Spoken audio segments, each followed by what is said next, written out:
না। একটা সময় ছিল যখন আমাদের খিদে পেত, তখন মাকে বলতাম, মা খিদে পেয়েছে, পয়সা দাও, কিছু খাবো। তখন মা এই 8 আনা দিত, বলতো যা মুড়ি চানাচুর খেয়ে আসবি। তখন এই 8 আনা মানে এই 50 পয়সায় মুড়ি চানাচুর আবার অল্প করে সর্ষের তেল দিয়ে মাখিয়ে আমরা খেতাম। এই 8 আনায় আমাদের কিন্তু পাওয়া যেত তখনকার দিনে।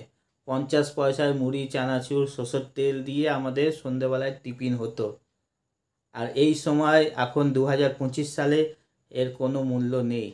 একটা সময় ছিল এর মূল্য ছিল, তখন আমরা এই 8 আনার মুড়ি চানাচুর কিনে খেয়েছিলাম। তো এই একটা ছোট্ট গল্প তোমাদের সাথে শেয়ার করলাম।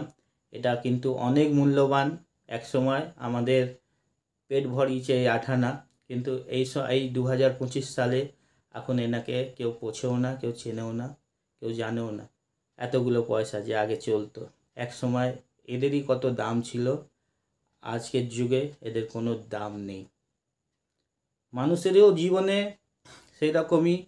এখন সবার কাছে সবার দাম আছে, সবার কাছে সবার চাহিদা আছে, সবাইকে সবার দরকার আছে।